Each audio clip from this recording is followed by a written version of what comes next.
تو آپ نے فرمایا کہ مجھے جنت نظر آئی اور اس کے اندر ایک خوشہ تھا، آگے وضاحت ہو جائے گی، وہ انگوروں کا خوشہ تھا، تو میں نے اس کو پکڑ لیا اس طرح، فَتَنَاوَلْتُ مِنْهَا أُنْقُودًا، کہ میں نے اس انگوروں کے خوشے کو پکڑ لیا، وَلَوْ أَخَذْتُهُ لَأَكَلْتُم مِّنْهُ مَا بَقِيَتِ الدُّنْيَا، اگر میں اس خوشے کو توڑ لیتا اور لے آتا تمہارے لیے تو تم رہتی دنیا تک یکے بعد دیگرے تمہاری نسلیں بھی وہ کھاتی رہتی اور وہ کبھی ختم نہ ہوتا وہ پھل۔ تو پھر میرا خیال بدل گیا اور میں نے اس کو چھوڑ دیا اور واپس ہٹایا۔ پہلے دیگر احادیث کے مضمون کو پڑھ لیتے ہیں اور گفتگو پھر اس کے بعد اکٹھی کرتے ہیں۔ اب یہاں جو مضمون بیان ہوا ہے وہ یہ کہ حالت نماز میں ہیں، آقا علیہ الصلوۃ والسلام مصلی پر کھڑے ہیں اور آپ مصلی پر کھڑے نماز کسوف کے دوران جنت دیکھ رہے ہیں، اور ایسا نہیں ہے کہ جنت کی تصویر دکھائی گئی ہو یا عکس ہو۔ اگر تصویر اور عکس ہو تو حضور علیہ الصلوۃ والسلام ہاتھ مبارک اٹھا کر اس انگوروں کے خوشے کو پکڑتے نہیں، سمجھ جاتے یہ عکس ہے، تصویر ہے، ایک پکچر ہے۔ تو آپ نے انہیں حقیقی جانا، وہ جنت ہی تھی اور جنت میں انگوروں کا خوشہ ہی تھا، اور آپ نے درست طور پر بغیر کسی مغالطے کے ان کو پکڑا۔ ورنہ صحابہ کرام بھی عرض کر دیتے یا رسول اللہ کیا وہ واقعی جنت ہی، کہیں ایسا تو نہیں تھا کہ اس کی تصویر ہو؟ تو آقا علیہ السلام جواب دیتے تم کیا سمجھتے ہو کہ تصویر دیکھ کر تو میں ہاتھ اٹھا کر اس کھجوروں کے گوشے کو تصویر میں سے پکڑنا چاہوں گا؟ ایسی بات نہ ہو۔ اور پھر آپ کا فرمانا کہ اگر میں چاہتا تو توڑ کے لے آتا اور تم رہتی دنیا تک تادم حیات کھاتے رہتے، تو یہ اس جنت کے وجود پر، حقیقی وجود پر، انگوروں کے خوشے کے حقیقی وجود پر یہ سارا کلام دلالت کرتا ہے۔ اور بات صرف اتنی نہیں ہے، اب یہ صحیح بخاری کی ایک اور حدیث ہم لے رہے ہیں، اس میں جو الفاظ آئے ہیں وہ سن لیجئے۔ حضرت عبداللہ ابن عباس رضی اللہ تعالیٰ عنہ ہی راوی ہیں۔ قالوا یا رسول اللہ صلی اللہ علیہ وسلم رأیناک تناولت شیئا فی مقامک ھذا ثم رأیناک تکعکعت فقال انی رأیت الجنہ او اریت الجنہ فتناولت منها انقودا ولو اخذته لأکلتم منه ما بقیت الدنیا ورأیت النار فلم ارى کالیوم منظرا قط۔ اب اس روایت میں حدیث کا مضمون اور بڑھ گیا ہے، وہ اجمالاً بیان ہوا تھا، مختصر مضمون بیان فرمایا۔ عبداللہ ابن عباس رضی اللہ تعالیٰ عنہ نے یہاں اور حصہ بھی بیان کر دیا۔ آقا علیہ السلام سے جب پوچھا گیا یا رسول اللہ کہ آپ آگے بڑھے اور کسی چیز کو آپ نے پکڑا، تو آپ نے فرمایا کہ میں نے جنت دیکھی مصلی پر، اور اس کے اندر میں نے انگوروں کا خوشہ دیکھا اور میں نے چاہا کہ اس کو پکڑ لوں، اس لیے میں نے ان کو پکڑا، فتناولت منها انقودا۔ اور پھر ارشاد فرمایا کہ اگر میں اس کو لے آتا اور نہ چھوڑتا، وہ کھجوروں کے خوشے سے کھجور توڑ کے لے آتا، تو تم رہتی دنیا تک کھاتے رہتے، چونکہ جنت کا پھل تھا وہ کبھی ختم نہ ہوتا۔ جنت کے پھل پر فنا نہیں آتی، وہ ختم نہیں ہوتا۔ اور پھر فرمایا کہ میں نے اسی طرح اسی نماز کے دوران دوزخ بھی دیکھی، اور دوزخ اور جنت کا منظر اتنا واضح طور پہ دیکھا کہ آج سے پہلے اتنا قریب سے اور اتنا کلیئر منظر پہلے نہیں دیکھا تھا۔ یہ دوسری حدیث ہے جس کو ہم نے روایت کر دیا اور کوٹ کر دیا۔ اب اس کا اور زیادہ مضمون تفصیل کے ساتھ صحیح مسلم، یہ اس وقت میں نے اٹھائی ہے آپ کے سامنے، اب صحیح مسلم سے یہ لیتے ہیں۔ امام مسلم نے اپنی صحیح میں اسی حدیث کے اور مضمون کو مکمل بیان کیا ہے۔ آقا علیہ الصلوۃ والسلام نے تفصیل سے، یہ کئی بار ایسا ہوتا ہے کہ ایک حدیث آقا علیہ الصلوۃ والسلام نے تو ایک واقعہ ہوا مضمون کو بیان فرما دیا تفصیل کے ساتھ، اس کے اندر کئی احکام تھے، کئی واقعات تھے، کئی جز تھے، کئی حقائق تھے جو آپ نے بیان فرما دیے ایک ہی واقعہ اور مضمون کے حصے کے طور پر۔ بعد ازاں جب صحابہ کرام نے مختلف مواقع پر، مختلف وقتوں میں، مختلف مجالس میں، مختلف لوگوں کو وہ حدیث روایت کی، تو کبھی کسی نے سوال کیا تو اس سوال کے ریلیونس سے، اس کی مطابقت سے اتنا حصہ اس حدیث میں سے بیان کر دیا جو آقا علیہ الصلوۃ والسلام نے فرمایا تھا، من و عن، بغیر کسی رد و بدل کے۔ دوسرے موقع پر کوئی اور بات ہوئی، صحابہ کرام نے کچھ اور پوچھا، تو وہ جواب بھی اسی حدیث کے واقعے میں آقا علیہ الصلوۃ والسلام فرما چکے تھے، تو دوسرے موقع پر اس کو اور تفصیل سے بیان فرما دیا۔ کسی اور تیسرے موقع پر بات ہوئی تو سارا کا سارا واقعہ تفصیل کے ساتھ مکمل بیان کر دیا، کہیں مختصراً بیان کر دیا، کہیں اس کا جز بیان کر دیا، کہیں کل بیان کر دیا۔ تو حدیث میں مختلف کتب میں ایک حدیث جب روایت ہوتی ہے اور محدث جب ایک حدیث کو ایک روایت ایک امام کر دیتا ہے ایک مقام پر کامل، اور پھر وہ ریپیٹ ہوتی ہے، تو ضروری نہیں کہ وہ ہر جگہ وہ سارا مضمون ریپیٹ کرتا رہے، پھر وہ باب کی مناسبت سے جتنا حصہ ریلیونٹ ہے اس صحابی کی اس روایت کو لے لیتا ہے، بیان کر دیتا۔ محدث یا امام خود اس کو مختصر نہیں کرتا، وہ اس روایت کو لے لیتا ہے جو صحابی نے کسی اور موقع پر مختصراً بیان کی تھی، ایک بار مکمل آ گئی۔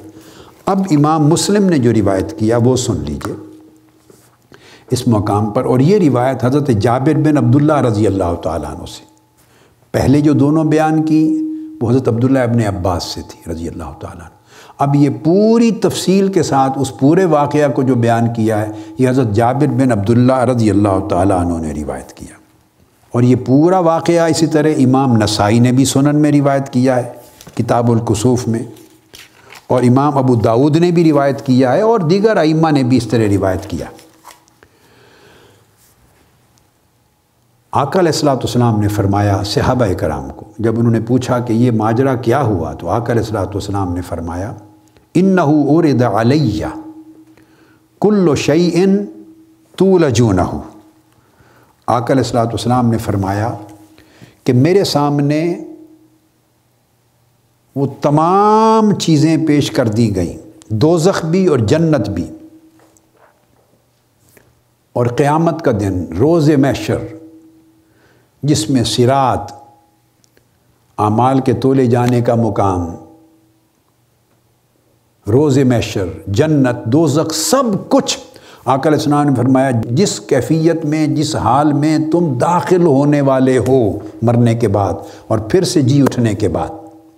جہاں جہاں جاؤ گے، جس جس مقام میں داخل ہوگے، جس جس مقام میں داخل ہونے والے ہو، وہ سارے مرحلے، وہ سارے مقامات، وہ ساری جگہیں، وہ سب کچھ مجھے دکھا دیا گیا، میرے آگے پیش کر دیا گیا۔ ایک ہی جملے میں آقا علیہ الصلوۃ والسلام نے اپنے پورے کشف کو بیان کر دیا۔ یہ کشف بیان ہو رہا ہے، کشف نبوی، جو حقیقت میں مکاشفہ کا اونچا درجہ ہے، مشاہدہ اور معاینہ۔ تو فرمایا کہ جس جس مرحلے اور مقام پر تم قیامت کے دن دوبارہ قبروں سے اٹھنے کے بعد اور بعد از قیامت داخل کیے جاؤ گے، وہ سب کچھ میرے آگے پیش کر دیا گیا، میں نے دیکھا۔ فعرضت علی الجنہ، سو میرے آگے جنت بھی پیش کر دی گئی۔ حتیٰ لو تناولت منہا قطفا اخذتہ، حتیٰ کہ میں اگر اس میں سے کھجوروں کا کوئی حصہ چاہتا، لے آتا کھجوروں کا تمہارے لیے، تو میں وہ بھی لا سکتا تھا، میں نے ان کو پکڑ لیا تھا، میرے ہاتھ میں تھا انگوروں کا گچھا، اور میں چاہتا تو وہ بھی تمہارے لیے لے آتا۔ پھر فرمایا وعرضت علی النار، اسی طرح میرے آگے دوزخ بھی پیش کر دی گئی، میں نے دوزخ کو بھی دیکھا۔ اب اگلا مضمون اس حدیث میں، فرأیت فیہا امرأۃ، من بنی اسرائیل تعذب فی ہرۃ لہا ربطتها فلم تطعمها ولم تدعها تأکل من خشاش الارض۔ تو آقا علیہ السلام نے فرمایا جنت کا واقعہ تو کوٹ کر دیا کہ میں نے یہ کچھ دیکھا، اور فرمایا دوزخ بھی میں نے دیکھی۔ پھر آقا علیہ السلام نے ایک باریک معائنہ بھی بیان فرمایا، یعنی جس کا دیکھتے سب کچھ، بیان اس قدر فرماتے جس کی ضرورت ہوتی۔ ایک چیز بیان فرما دیتے اس امر پہ دلالت کرنے کے لیے کہ سمجھ جاؤ کہ میں نے جب جنت و دوزخ کا مشاہدہ کیا تو اتنی باریکی دیکھی ہے، اور باریک بینی کے ساتھ اس مقام تک گیا ہوں، کچھ بھی چھپا نہیں رہا۔ ایک دو واقعات بیان فرما دیتے تاکہ دلالت اس سے ہو جائے کہ کیا کیا دیکھا۔ تو فرمایا حتیٰ کہ دوزخ میں نے اس عورت کو بھی دیکھا جو بنی اسرائیل کی تھی، اور اس نے اپنی بلی کو باندھ دیا تھا۔ اور ایک اور حدیث میں صحیح بخاری میں آیا ہے کہ کئی دن باندھے رکھا، اور اس کو نہ کھانا دیا نہ اس کو پانی دیا، باندھے رکھا اور نہ ہی اس کو چھوڑا کہ وہ زمین سے جو کچھ خوراک ہوتی ہے بلیوں کی کھانے کی، چھوٹی موٹی بوڑیاں، وہ کھا کے تو زندہ رہ جاتی، تو اس کو زمین کے لیے بھی نہیں چھوڑا۔ جو حشرات ارض ہوتے ہیں، کیڑے ہوتے ہیں، یا چھوٹی جڑی بوٹیاں ہوتی ہیں، پودے ہوتے ہیں چھوٹے، تو وہ چھوٹے پرندے ہوتے ہیں، جو کچھ بھی کھاتی ہیں بلیاں، اس کو چھوڑا بھی نہیں کہ وہ اپنی مرضی سے جو قدرتی خوراک ہے ان کی وہ کھا کے زندہ رہتی، اور خود خوراک بھی نہیں دی اور اس کو پانی بھی نہیں دیا، باندھے رکھا حتیٰ کہ وہ مر گئی۔ اور اس بلی کی چونکہ اس نے جان لے لی، اس کے عوض اللہ رب العزت نے بنی اسرائیل کی اس عورت کو دوزخ میں بھیجا۔ تو فرمایا کہ میں نے دوزخ میں حتیٰ کہ اس عورت کو بھی دیکھا جسے بلی کی موت کے باعث عذاب دیا جا رہا تھا۔ اور پھر آپ نے فرمایا صرف یہیں تک نہیں، میں نے دوزخ میں رأیت ابا ثمامۃ عمرو بن مالک وفی روایت عمرو بن لحی، میں نے دوزخ میں عمرو بن مالک یا عمرو بن لحی نامی اس شخص کو بھی دیکھا، یہ بھی ذکر فرمایا۔ پھر اگلی حدیث میں یعنی ایک ایک کا نام لے کے آقا علیہ السلام بیان فرما رہے ہیں۔ پھر اس سے اگلی حدیث میں صحیح مسلم میں ایک اور حدیث لائیں، اس میں آقا علیہ السلام نے فرمایا وَرَأَيْتُ فِي النَّارِ امْرَأَةً حِمْيَرِيَّةً سَوْدَاءَ طَوِيلَةً، یمن کا ایک قبیلہ اور وہ ایک علاقہ ہے ہمیر، میں نے یمن میں ہمیر کی رہنے والی ایک عورت جس کا کالا رنگ تھا، دراز قد تھا، اس کو بھی دوزخ کی آگ میں جلتے ہوئے دیکھا۔ آپ نے ایسے چند ایک ریفرنسز دیے یہ بات سمجھانے کے لیے کہ آپ دیکھ لیں کہ وہ دونوں گویا میری امت سے ہی نہیں ہے، کوئی ہمیر کی عورت ہے یمن کی رہنے والی، اس کا رنگ بھی بیان کیا، قد بیان فرمایا، اور کوئی بنی اسرائیل کی عورت ہے۔ تو اندازہ کر لو کہ میری امت میں جو لوگ مریں گے، میری امت میں سے جنت میں جائیں گے یا دوزخ میں جائیں گے، تو ان کے مشاہدہ کا عالم میرا کیا ہوگا، ان کو میں نے مائنیوٹلی کیوں نہیں دیکھا ہوگا، اور کس کس کا دیکھنا چھوڑ دیا ہوگا۔ اگر میں نے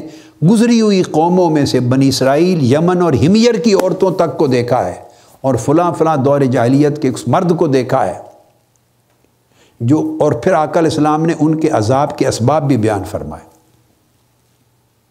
تو پھر باقی کون رہ گیا ہوگا۔ پھر اس کے بعد آگے ایک اور حدیث مسلسل لائیں، اس میں الفاظ ہیں حدیث کے، اور یہ جو اگلی حدیث ہے اس کو بھی حضرت جابر بن عبداللہ رضی اللہ تعالیٰ عنہ نے روایت فرمایا۔ آقا علیہ السلام نے فرمایا ما من شیء توعدونہ الا قد رأیتہ فی صلاتی ھذہ، فرمایا کوئی شے ایسی نہیں بچی میرے مشاہدے میں، آج میرے کشف میں اور میرے مشاہدے میں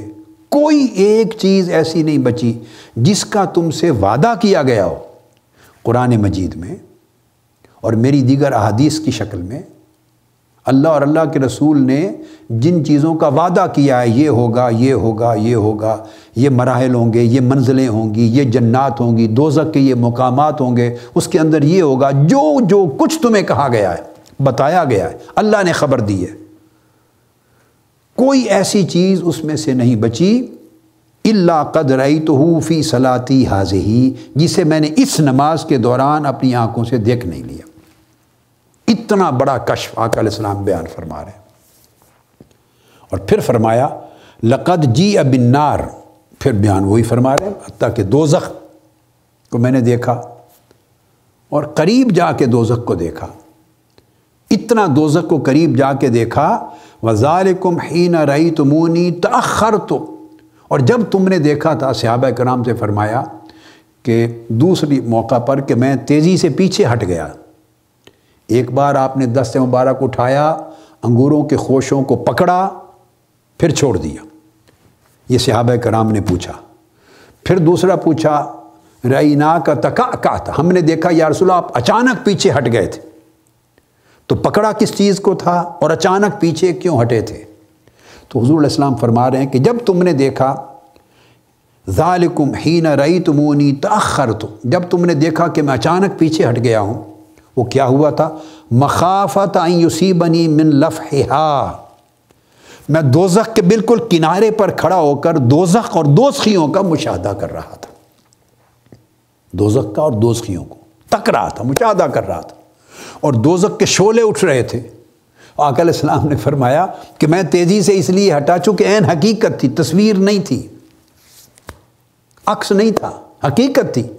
تو مجھے ایسے محسوس ہوا کہ دوزخ کا کوئی شعلہ، اس کی تپش نہ میرے کپڑوں کے ساتھ لگ جائے، مجھے نہ چھو لے، کہ اس کی تپش میں میرے کپڑے نہ متاثر ہو جائیں، تو میں پیچھے ہٹ گیا۔ یعنی اتنے قریب ہو کر، کھڑے ہو کر میں نے دوزخ اور اس کی آگ کو اور دوزخ میں جلتے ہوئے دوزخیوں کو دیکھا، کہا اس وجہ سے میں پیچھے ہٹ گیا تھا تیزی سے، مس ہونے کے کہیں اس کا کوئی شعلہ مس نہ کر لے مجھے۔ حتی رأیت فیہا صاحب المحجن یجر قصبہ فی النار، یہ پھر آگے بیان کیا کہ میں نے فلاں شخص، اس عصا والے شخص کو دیکھا، میں نے فلاں شخص کو دیکھا، کوئی شخص چوری کیا کرتا تھا، ڈاکہ نہیں کرتا تھا، اس کو دیکھا دوزخ میں جلتے ہوئے۔ اور پھر آپ نے فرمایا وَذَلِكَ حِينَ رَأَيْتُمُونِي تَقَدَّمْتُ حَتَّى قُمْتُ فِي مَقَامِي، اور جب تم نے دیکھا کہ میں آگے بڑھا ہوں، اور آگے بڑھ کے میں نے اپنے ہاتھوں سے وَلَقَدْ مَدَدْتُ يَدِي، اور میں نے اپنے ہاتھ اوپر اٹھائے ہیں اور کسی چیز کو پکڑا ہے، وَأَنَا أُرِيدُ أَنْ أَتَنَاوَلَ مِنْ ثَمَرِهَا، تو میں جنت کے اس پھل کو، یعنی انگوروں کے خوشے کو پکڑ لیا تھا، اور تم دیکھ رہے تھے ان اتناولا من ثمرها لتنظروا الیہ، کہ میں پکڑ رہا تھا اس کو، پکڑ کے میں ارادہ چاہتا تھا کہ پکڑ کے میں اس کو لے آؤں، اور لتنظروا الیہ، اور تم اس جنت کے انگوروں کے خوشے کو اپنی آنکھوں سے دیکھو، پالو، دیکھ لو، کھا لو، چکھ لو۔ ثم بدا لی ان لا افعل، پھر مجھے خیال آیا، ارادہ بدل گیا کہ میں یہ کام نہ کروں۔ پھر اور حدیث میں آیا کہ اگر میرے خیال میں یہ آیا کہ اگر میں لے گیا تو یہ تو قیامت تک ختم نہیں ہوں گے جنت کے پھل، اور تم اسی کو کھاتے رہو گے، جب بھوک لگے گی اور محنت، کام کاج، مزدوری، روزگار کمانے کا عمل چھوڑ دو گے، جنت کا پھل تمہارے ہاتھ میں آ گیا، ہر کوئی جائے گا وہیں سے کھائے گا، سیراب بھی ہو جائے گا، کام چھوڑ دو گے۔ تو اس لیے میں نے چاہا کہ نہیں، اللہ رب العزت نے جو نظام دنیا بنایا ہے کسب معاش کا، وہ جاری رہے، اور محنت کرو، اپنا عمل کرو، کسب کرو۔ تو میں نے ارادہ بدل دیا۔ پھر دہرایا، اینڈ پر آقا علیہ السلام نے فرمایا فما من شیء توعدونہ الا قد رأیتہ فی صلاتی ہذہ، پھر آپ نے فرمایا کہ کوئی ایسی شے نہیں چھوڑی جو میرے کشف سے رہ گئی ہو، جو میرے کشف میں نہ آئی ہو، جس کا میں نے مشاہدہ اور معائنہ نہ کیا ہو، جس کا تمہیں وعدہ کیا گیا ہے اور آج میں نے اس کا مشاہدہ نہ کیا ہو، ایسی کوئی چیز نہیں رہ گئی۔ اب امام مسلم کا چونکہ طریقہ یہ ہے، امام بخاری یوں کرتے ہیں کہ ہر حدیث باب کے ترجمۃ الباب، باب کے عنوان کے مطابق سبجیکٹ کے مطابق ایک بار یا دو بار اس باب میں روایت کر دیتے ہیں، پھر اگلا باب آتا ہے تو اسی حدیث کا کوئی اور حصہ جو دوسرے صحابی نے روایت کیا اس باب کے موضوع کی مناسبت سے وہاں بیان کر دیتے ہیں، تیسرے مقام پر اس کا کوئی ریلیونٹ حصہ جو اس باب کے موضوع سے متعلق ہے اس کو وہاں بیان کر دیتے ہیں۔ امام بخاری متفرق مقامات پر بیان کرتے ہیں۔ امام مسلم کا طریقہ یہ ہے کہ وہ ایک حدیث تمام طرق سے اور تمام اسانید سے ایک ہی باب میں اکٹھی جمع کر دیتے، وہ حدیث کو اس طرح الگ الگ متفرق طور پہ بیان نہیں کرتے، وہ جمع کر دیتے۔ نظم میں مسلم صحیح بخاری سے بہتر ہے، احادیث کے تمام طرق کو جمع کرنے اور نظم کے ساتھ اکٹھا بیان کرنے کا یہ جو اسلوب ہے، اس میں یہ نظم صحیح مسلم صحیح بخاری کے نظم سے بہتر ہے، درجے میں بخاری صحیح مسلم سے اوپر ہے۔ اب یہاں اس کے بعد پھر یہی حدیث اور روایت سے بھی آئی ہے اور اس کو حضرت اسماء رضی اللہ تعالی عنہا نے روایت کیا ہے۔ یہ صحیح بخاری کی کتاب العلم میں بھی آئی ہے، امام بخاری نے بھی حضرت اسماء سے روایت کیا ہے کتاب العلم میں، اور کتاب الوضو میں بھی بیان کیا اور کتاب الجمعہ میں بھی بیان کیا ہے، لیکن یہاں امام مسلم اس کو ساتھ ہی لے آئے ہیں۔ اس میں بھی الفاظ یہ ہیں، آپ نے فرمایا ثم قال اما بعد، خطبہ دیا، ما من شیء لم اکن رأیتہ الا قد رأیتہ فی مقامی ھذا۔ آقا علیہ السلام نے فرمایا کوئی شے ایسی نہیں بچی جسے میں نے پہلے نہیں دیکھا تھا یا پہلے دیکھا نہیں کرتا تھا، ایسی ہر اس چیز کو میں نے آج اسی مصلے پر ایک ہی مقام پہ کھڑے ہوئے دیکھ لیا ہے۔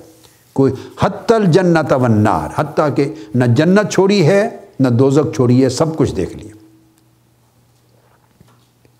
اب اس کے بعد اس کا ایک آگے مضمون آ رہا ہے، وہ پھر ہم آگے چل کے حدیث کے تحت بیان کرتے ہیں۔ اب یہ چیز جو یہاں سے معلوم ہوئی وہ یہ کہ آقا علیہ الصلوۃ والسلام کا یہ وہ کشف مبارک ہے، اتنا جامع کشف ہے آقا علیہ الصلوۃ والسلام کا کہ جنت اور دوزخ کو دیکھ لیا ہے۔ اب یہاں ایک چیز میں واضح کر دوں کہ جنت حدیث پاک میں آتا ہے، یہ بڑی امپورٹنٹ ہے کہ اللہ رب العزت کا عرش الہی یہ جنت کی چھت ہے۔ میں مقام بیان کر دوں کہ جنت کہاں ہے اور دوزخ کہاں ہے۔ جنت کی چھت عرش الہی ہے، اور دوزخ کے بارے میں بیان آیا ہے کہ وہ ساتوں سمندروں کے نیچے، زمین کی تحت الثری سے نیچے، جہاں ساری زمینیں ختم ہو جاتی ہیں ان کے نیچے۔ اس کا مطلب یہ ہے کہ دوزخ تحت الثری میں سب سے نیچے اس کائنات میں جو بھی مادی کائنات اللہ رب العزت نے بنائی اور جو بھی اس کی وسعتیں ہیں جس کا کوئی تصور بھی نہیں کر سکتا، تو اسفل ترین سب سے نیچے کا کنارہ جو ہے وہاں دوزخ، اور کائنات کا سب سے اونچا کنارہ عرش الہی سے نیچے، اس کے بعد تو عالم لامکاں ہے۔ وہ عرش الہی چھت ہے جنت کی، تو وہاں پر جنت ہے۔ اس کا مطلب یہ ہوا کہ عالم مکاں کا سب سے اونچا کنارہ وہاں جنت، اور عالم مکاں کا سب سے نچلا کنارہ وہ دوزخ۔ اور آپ نے جب بار بار اپنے خطبہ میں فرمایا کہ میں نے کوئی ایسی چیز جنت اور دوزخ کی بشمول روز محشر، قیامت کا دن، جس کا تم سے ذکر کیا گیا، وعدہ کیا گیا، ایسی کوئی چیز نہیں رہ گئی جس کا آج اسی مصلے پہ کھڑے ہوئے میں نے مشاہدہ نہیں کیا۔ اس کا مطلب یہ ہوا کہ تحت الثری سے لے کے عرش معلی تک ساری کائنات کی وسعتوں کو آقا علیہ السلام نے ایک ہی مشاہدے میں دیکھ لیا، کوئی چیز نہیں بچی آپ کی۔ یہ آقا علیہ السلام کے کشف کا عالم ہے، اور آقا علیہ السلام کے اس دن کے مشاہدہ کا یہ عالم ہے۔ اور پھر وہ مشاہدہ اجمالی نہیں ہے، وہ اتنا تفصیلی ہے کہ آقا علیہ السلام نے بعض واقعات بیان کیے ہیں، افراد کے نام لے لے کر، ان کے قبیلے کا نام لے کر، ان کے زمانے کا نام لے کر، ان کے نسب کا نام لے کر، ان کی شکل، رنگت اور قد کا ذکر کر کے،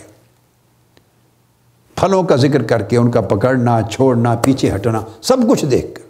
بیان کیا۔ اتنا تفصیلی مشاہدہ، یہ اتنا عظیم کشف، یہ صرف شان نبوت محمدی صلی اللہ علیہ وسلم ہے، یہ آقا علیہ السلام کی شان اقدس۔ اب چونکہ یہ میں نے حدیث بیان کر دی، تو میں چاہتا ہوں کہ اسی مناسبت سے اسی حوالے سے ایک حدیث آئی ہے، اس کو بیان کر دوں، آگے اگلے مضامین آ جائیں گے، یعنی آقا علیہ السلام کے کشف کے سلسلے میں اور واقعات آ جائیں گے اسی بخاری اور مسلم سے،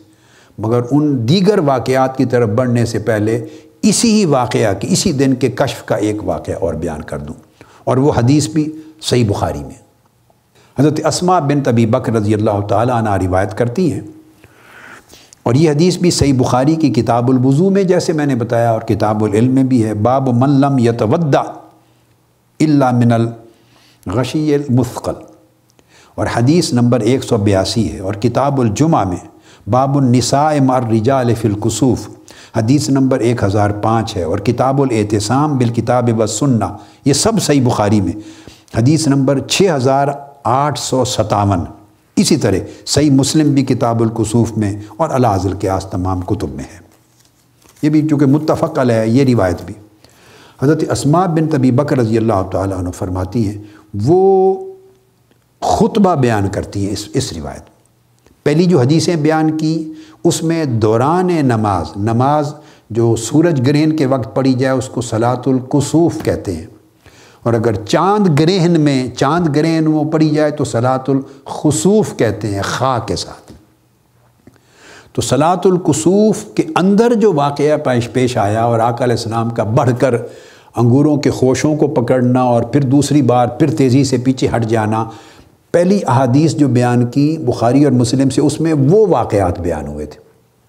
اب یہ بخاری اور مسلم کی یہ جو روایت ہے، اس میں آقا علیہ السلام نے جو خطبہ دیا بعد ازاں نماز سے فارغ ہو کر، صرف حضرت اسماء بنت ابی بکر رضی اللہ تعالیٰ عنہ نے اس خطبہ کو روایت کیا۔ اسی وجہ سے یہ اس باب میں بھی امام بخاری لائے ہیں کہ جب صلاۃ الکسوف ہو تو عورتیں بھی مردوں کے ساتھ شریک ہوں نماز کے لیے، چونکہ حضرت اسماء بنت ابی بکر رضی اللہ تعالیٰ عنہ نے خود خطبہ سنا نماز کسوف سے فارغ ہونے کے بعد، روایت کر رہی ہیں، تو اس سے وہ مسئلہ بھی حکم بھی اخذ کر رہے ہیں۔ فرماتی کہ آقا علیہ السلام نے فرمایا، قال فی خطبتہ یوم خسفت الشمس فلما انصرف رسول اللہ صلی اللہ علیہ وسلم حمد اللہ واثنى علیہ۔ فرمایا جب صلاۃ کسوف پڑھائی اور آقا علیہ السلام نے سلام پھیرا، فارغ ہو گئے، تو آپ نے خطبہ دیا۔ اب خطبہ میں ارشاد فرمایا، ثم قال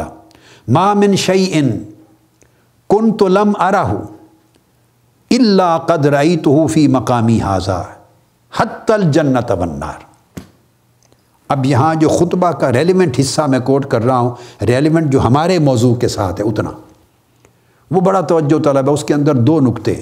ایک بیان کشف ہے، اور ساتھ ہی متصلاً اگلے جملے میں بیان وحی ہے۔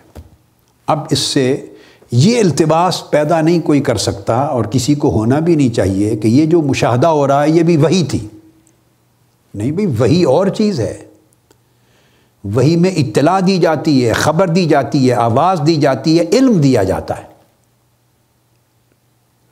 اور اوپر جو بیان کیا جا رہا ہے یہ مکاشفہ اور مشاہدہ ہے، آنکھوں سے جو مشاہدہ فرما رہے ہیں اور دست مبارک سے چیزوں کو پکڑ رہے ہیں اور کسی وقت تیزی سے پیچھے ہٹ رہے ہیں، تو یہ مشاہدہ اور مکاشفہ کی کیفیات ہے۔ تو پہلا جملے میں فرمایا کہ جو چیز میں نے رہ گئی تھی آج تک کہ مشاہدہ میں نہیں دیکھی تھی، وہ بھی آج دیکھ لی، اور آج میرا مشاہدہ عالم آفاق کا، پوری کائنات کا،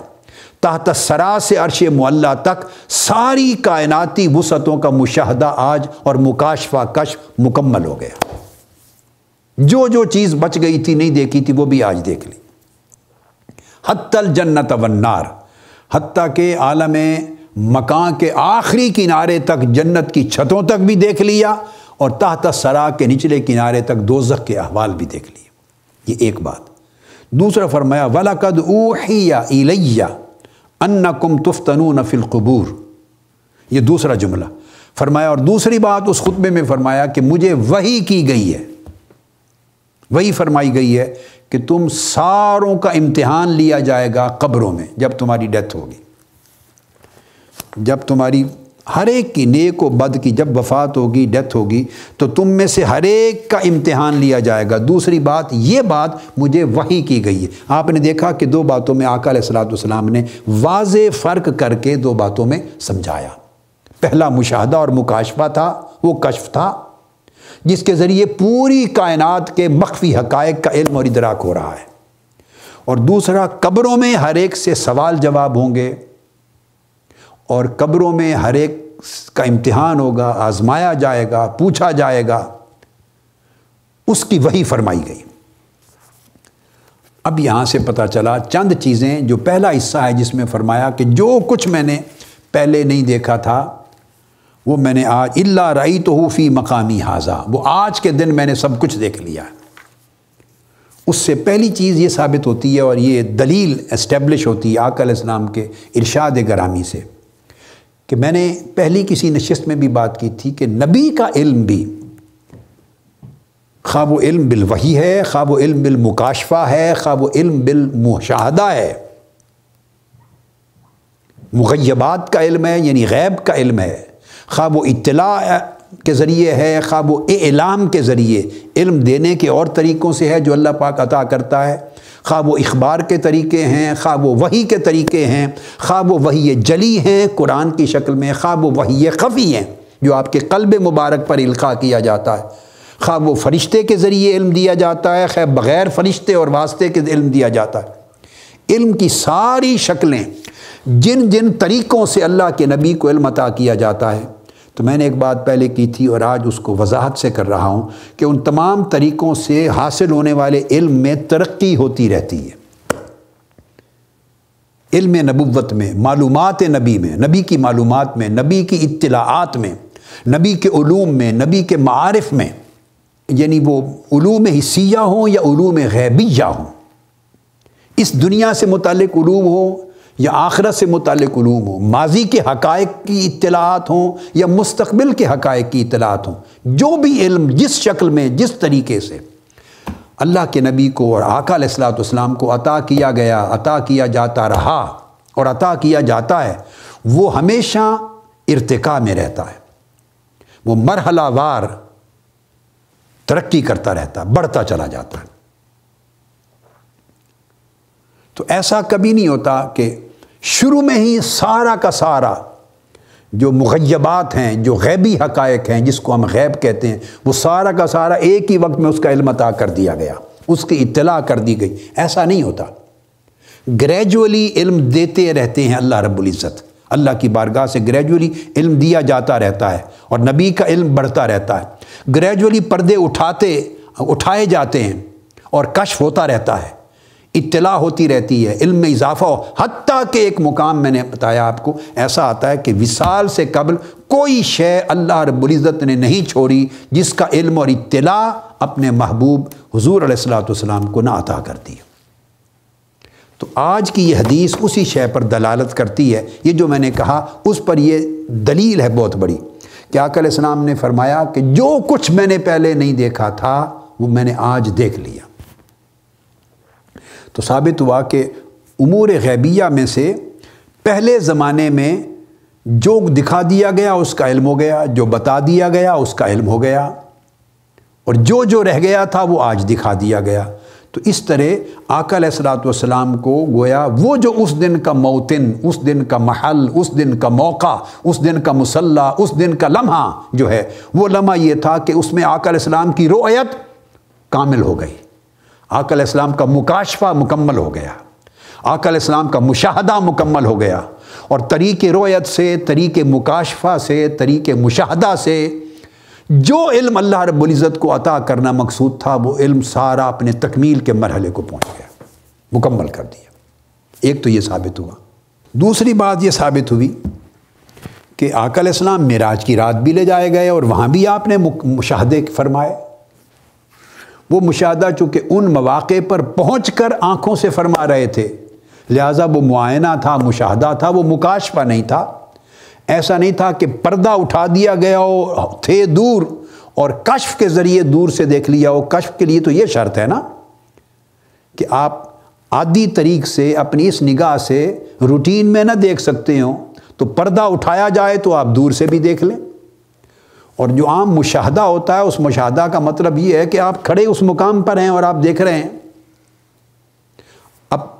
ایک نقطہ یہاں پہلے اور سمجھ لیں کہ جنت کا مکاشفہ کیا اور مشاہدہ فرمایا، دوزخ کا مشاہدہ فرمایا۔ میں عرض کر چکا ہوں کہ نہ جنت وہاں پر ہے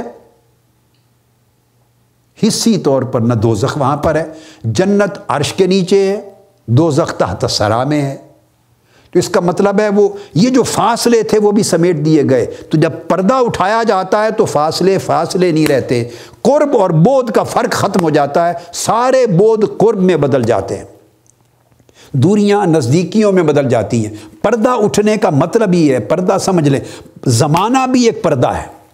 بھئی جو واقعات آپ کے پیدا اور ہمارے پیدا ہونے سے پہلے 100 سال قبل ہو گئے، تو یہ جو زمانہ ہے 100 سال کا، یہ ہمارے لیے پردہ ہے۔ اس وقت کے لوگ دیکھ رہے تھے۔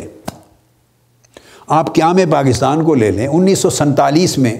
قیام پاکستان کا واقعہ پیش آیا، ہم تو پیدا نہیں ہوئے تھے، میری پیدائش مثلا 1951 کی ہے، آپ اپنا اپنا تعین کر لیں۔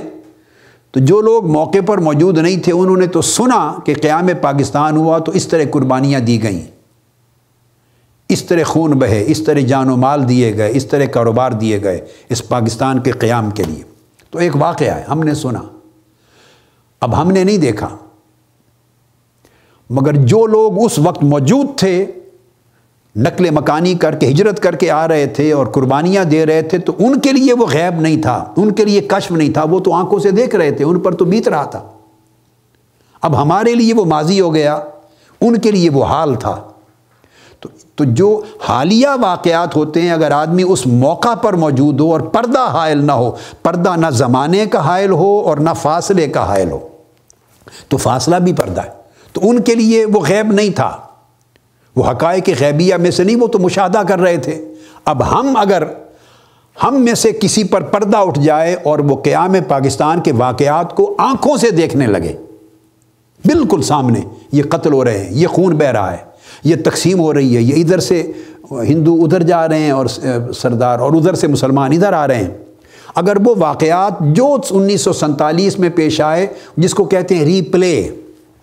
آج کل آپ ٹی وی پہ دیکھتے ہیں نا، ٹی وی پہ اب ٹی وی نے کنسیپٹ آسان کر دیا اس کا فہم، کہ ایک چیز ایک فلم چل جاتی ہے، ایک انٹرویو چل جاتا ہے، تو اس کو پھر آپ اگلے انٹرویو میں اس کو ری پلے کر دیتے ہیں۔ تو جیسے آپ ٹی وی کے اسکرین پر اس گزرے ہوئے واقعے کو ری پلے کی شکل میں دوبارہ دیکھ رہے ہوتے ہیں، ہمارا ٹی وی کے اسکرین پر ری پلے کا مشاہدہ ہو رہا ہوتا ہے، ولی اللہ کے قلب سے جب پردہ اٹھتا ہے تو اس کے لیے ری پلے ہو جاتا ہے، وہ اس کو اسی طرح دیکھتا ہے جیسے ہم اسکرین پر دیکھتے ہیں، وہ پردہ اٹھنا اس کے لیے اسکرین ہو جاتی ہے، تو وہ مشاہدہ کر رہا ہے۔ تو ہم اب اگر ماضی کو دیکھیں تو گویا ماضی کا جو پردہ تھا وقت کا وہ اٹھ گیا۔ اگر دور کی چیز دیکھیں، یہاں سے بیٹھ کے کوئی بغداد کو دیکھے، شام کو دیکھے، امریکہ کو دیکھے، لاہور سے بیٹھ کے کراچی کو دیکھے، تو اس کا مطلب ہے فاصلے کا جو پردہ تھا وہ اٹھ گیا۔ تو پردے کا کنسیپٹ ذہن میں رکھ لیں، پردہ کوئی کپڑے کا بنا ہوا کوئی ایسا پردہ نہیں ہے، فاصلہ اٹ سیلف پردہ ہے، اس کو حجاب کہتے ہیں۔ میں نے آپ کو کہا تھا اعمال سیئہ حجاب ہیں، وقت حجاب ہے۔ تو اسی طرح اب قیامت، آقا علیہ الصلوۃ والسلام، اب جنت اور دوزخ موجود ہیں، مگر اس کا عینی مشاہدہ لوگوں کو قیامت کے دن کے بعد ہوگا۔ موت آئے گی، قبروں میں جائیں گے، اللہ بہتر جانتا ہے کب بعث ہوگی، دوبارہ جی اٹھنا ہوگا، پھر محشر میں جائیں گے، قبروں سے اٹھنا ہوگا، حساب و کتاب ہوگا، اور قیامت کے دن کے 50,000 سال کا عرصہ گزرے گا، گزر کے جنتی جنت میں جائیں گے، دوزخ میں جانے والے دوزخ کے ٹھکانے پر جائیں گے۔ تو وہ چیز اس وقت جا کے عیاں ہوگی، اس وقت عیاں ہوگی، اس وقت وہ پردہ غیب میں ہے، اس وقت غیب نہیں رہے گی۔ سو آج نہ قیامت بپا ہوئی، نہ قیامت کے دن کا خاتمہ ہوا، نہ جنت و دوزخ عیاں ہوئی۔ تو آج سے 1500 برس قبل آقا علیہ السلام اپنے زمانہ اقدس میں حالت نماز میں مصلی پر قیامت کو دیکھ رہے ہیں، جنت کو دیکھ رہے ہیں، دوزخ کو دیکھ رہے ہیں۔ اور پھر جو دلچسپ بات اگلی ہے، دوزخ میں کس نے عین، جہنم میں کس نے جلنا ہے، یہ واقعہ بھی قیامت کے دن کے بعد، جب دوزخی دوزخ میں ڈال دیے جائیں گے، جنتی جنت میں ڈال دیے جائیں گے، تو یہ واقعہ اس وقت پیش آئے گا۔ ابھی تو جو بھی پڑے ہیں اگر جہنمی ہیں تو قبر میں عذاب ہو رہا ہے، جنتی ہیں تو جنت میں ان کو ثواب مل رہا ہے، عین دوزخ میں ڈالا جانا تو یوم قیامت کے ختم ہونے کے بعد یہ واقعہ پیش آئے گا، اور تب پتہ چلے گا کہ اب کون جہنم میں جل رہا ہے اور کون جنت کے مزے لے رہا ہے۔ تو اس کا مطلب یہ ہے کہ ابھی اس واقعہ کا کو جہنم میں جلتے ہوئے دیکھنا، ابھی یہ واقعہ پیش نہیں آیا، ابھی یہ فیصلہ صرف علم الہی میں ہے۔ یہ بڑا امپورٹنٹ ہے، یہ کشف در کشف ہے، کشف پر کشف ہے۔ اس لیے میں نے کہا یہ کشف محمدی ہے، جس کی مثال کوئی اور نفس، کوئی اور شخص کائنات میں نہیں بن سکتا۔ ایک تو ہے نا کہ ایک چیز وقوع پذیر ہے، واقعہ ہو چکا ہے، تو اس پر کشف ہونا اور دیکھنا۔ ایک یہ ہے کہ اس واقعہ کا وقت ہی نہیں آیا، وہ واقعہ صادر نہیں ہوا، وقوع پذیر نہیں ہوا، ابھی وہ علم الہی میں ہے کہ وہ اپنے اعمال کر کرا کے، ایسے کرتوت کر کرا کے بالآخر قیامت کے دن حساب و کتاب سے گزر کے اس نے دوزخ میں جانا ہے اور دوزخ کی آگ میں جلے گا۔ وہ جو بعد از قیامت ہونا ہے ابھی وہ وقوع پذیر نہیں ہوا، واقعہ کو وجود نہیں ملا۔ آقا علیہ السلام کے کشف اور علم کا عالم یہ ہے کہ جو علم الہی میں مستقبل میں ہونا ہے اس کو بھی عین حسی مادی واقعہ کی طرح اپنی آنکھوں سے کشف فرما رہے ہیں، مشاہدہ فرما رہے ہیں۔ تو یہ مستقبل کی کوئی چیز دیکھتا ہے تو وہ کشف اس طرح ہوتا ہے۔ تو آقا علیہ السلام نے مستقبل کی جو ساری چیزیں بیان فرمائیں وہ ساری یا کشف کی ہیں یا وحی خفی کی ہیں یا آقا علیہ السلام کی اطلاع اور اعلام کی ہیں، سب کی پوزیشن اس طرح ہے۔ تو جو تو وحی کے ذریعے اطلاع دے دی گئی، آنکھوں سے نہیں دیکھا، اس پر تو کوئی کلام اس وقت نہیں ہے، چونکہ وہ تو آسانی سے بات سمجھ میں آ جاتی ہے کہ جو بعد میں ہونے والا ہے اللہ رب العزت نے فرشتے کے ذریعے یا ڈائریکٹلی اپنے نبی کو اس کا علم عطا کر دیا۔ علم مستقبل کے واقعات کا ہو جائے یہ ایک الگ چیپٹر ہے، مگر کشف کے ذریعے مشاہدہ کر لے اللہ کا نبی یا کوئی ولی اس واقعہ کا جو ابھی روئے زمین پر اس مادی کائنات میں ابھی اس کا واقعہ ہی نہیں ہوا، اس کو وجود نہیں ملا، اس واقعے کو اس کا دیکھ لینا، یہ وہ کشف ہے جو عام تصور سے بھی باہر ہے۔ تو اس کشف کی بات ہو رہی ہے۔ آقا علیہ السلام جب جنت و دوزخ کے دیکھنے کی بات کرتے ہیں، اور کیسے، یہ قدرت ہے اللہ رب العزت۔ اگر کوئی انکار کرے تو گویا اس نے متفق علیہ حدیث کا انکار کر دیا، علم یقینی کا، یہ کفر ہے۔ اس نے حضور علیہ السلام کے معجزات کا انکار کر دیا، آپ کی نبوت کا انکار کر دیا۔ متفق علیہ حدیث جو بخاری مسلم کی ہے اس سے چونکہ قطعیت کی حامل ہوتی ہے، علم کے اعتبار سے وہ علم یقینی کا فائدہ دیتی ہے، قرآن مجید کی آیات کی طرح۔ ایک تو یہ، دوسری چیز یہ ہوئی کہ اس سے یہ بھی معلوم ہوا کہ آقا علیہ الصلوۃ والسلام نے، جو میں معراج کی بات کر رہا تھا، کچھ مشاہدات وہ کیے، وہ مکاشفات، کشف نہیں تھے، وہ مشاہدات تھے، معائنات تھے، یعنی آنکھ اپنی مقدس چشمان مقدس سے معائنہ کرنا تھا۔ تو وہ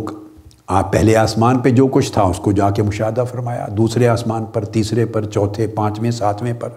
پھر عرش معلیٰ پر، پھر سدرۃ المنتہیٰ پر۔ چونکہ بنفس نفی آقا علیہ السلام تشریف لے گئے، پہلے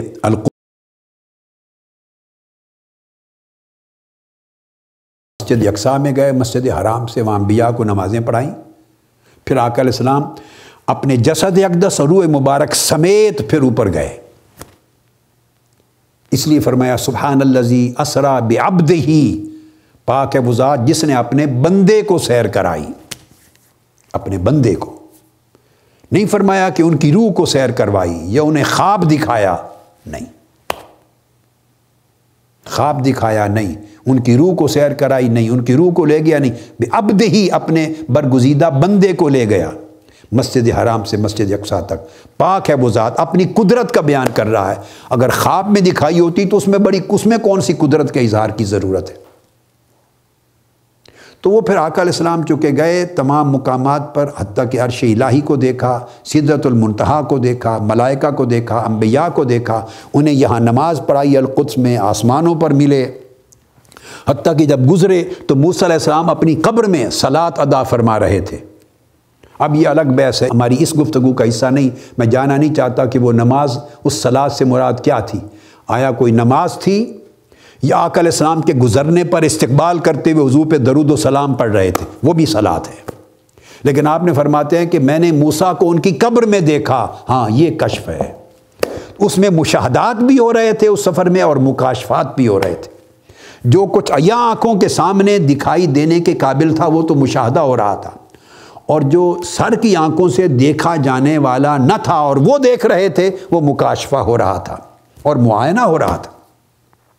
حتیٰ کہ پھر سدرۃ المنتہا سے گزرے، پھر مقام قاب قوسین تک گئے، حتیٰ کہ جلوہ حق دیکھا. اور ما زاغ البصر وما طغیٰ، نہ آنکھ جھپکی اور نہ بھٹکی. تو وہ مشاہدات کر کے آئے. مگر اس میں فرمایا کہ حضور علیہ السلام نے آیات کبریٰ دیکھی، اور پہلی آیت میں بھی فرمایا کہ ہم اس کو اس لیے لنوریہ من آیاتنا، کہ ہم انہیں اپنی نشانیاں دکھائیں. تو اس آیت میں جو 15ویں پارے کی پہلی آیت ہے اس میں بیان کیا گیا، اس لیے لے جا رہے ہیں کہ ہم سماوی کائنات میں اور عرش اور فوق العرش اور عالم مکان اور مکان کے بعد لامکان اور مقام قاب قوسین او ادنا تک، یہ سارا سفر اس لیے کروا رہے ہیں کہ ہم اپنی نشانیاں دکھائیں، اپنی آنکھوں سے دیکھیں. وہ ایک بات تھی. اب یہاں کیا ہو رہا ہے؟ تو وہاں تو معراج کی رات آقا علیہ السلام نے ان مقامات پر جا کر دیکھا جو دیکھا اور جو اللہ پاک نے دکھایا. اور یہاں ایک الگ منظر ہے. یہ آقا علیہ السلام نے تو آسمانی سفر نہیں فرمایا، عرش تک نہیں گئے. یہاں آپ تو نماز پڑھا رہے ہیں سورج گرہن کی، اور وہ جو معراج کی رات وہاں سب کچھ جا کے دیکھا. یہاں آقا علیہ السلام کی شان نرالی ہے کہ یہاں مدینہ کی مسجد نبوی میں مصلی پر کھڑے ہو کر حجابات اٹھ گئے اور تحت ثری سے عرش معلیٰ تک سب کچھ دیکھا اور جنت و دوزخ کو دیکھا. تو اس سے تیسری چیز یہ ثابت ہوئی کہ گویا آقا علیہ السلام کے لیے اور اللہ کے ایسی برگزیدہ ہستیوں کے لیے کوئی ایک طریقہ، دو طریقے، ان پر علم محصور نہیں ہے، مقید نہیں ہے، منحصر نہیں ہے کہ بس جائیں تو دیکھیں، لے جایا جائے تو دیکھیں اور علم ہو. نہیں، وہ اللہ کی قدرت ہے اور اس کے حبیب صلی اللہ علیہ وسلم کے ساتھ اللہ کا تعلق ہے. وہ جو چاہے جس مقام پر جتنے وقت میں دکھا دے. اور وہ مشاہدہ شاید صدیوں میں کوئی نہ کر سکے جو آقا علیہ السلام نے 2 رکعت نماز میں تحت ثری سے عرش معلیٰ تک کر لیا.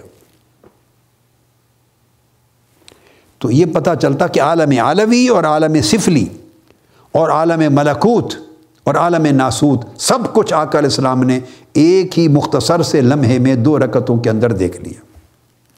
اور اس کے بعد پھر آگے جو کچھ قیامت کے بعد میں بیان کر چکا ہوں، قیامت کے بعد ہونے والا ہے جنت و دوزخ میں جو واقعہ ابھی تک صادر نہیں ہوا عالم حسی میں،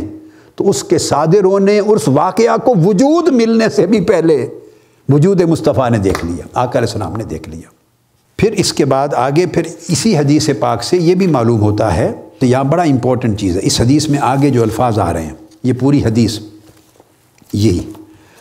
حدیث پاک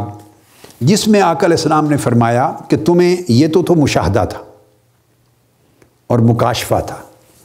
پھر فرمایا کہ اب مجھ پر وحی کی گئی ہے کہ تم میں سے ہر ایک کو اس کی قبر میں سوال کیا جائے گا. یہ بڑی ایک عجیب، اس کے اندر ایک حکمت اور ایک بڑی معرفت ہے. اب وہ ایک الگ نقطہ سمجھنے سے تعلق رکھتا ہے. فرمایا وَلَقَدْ أُوحِيَ إِلَيَّ. اب یہ دوسرا نقطہ، پہلا مضمون مکمل ہو گیا.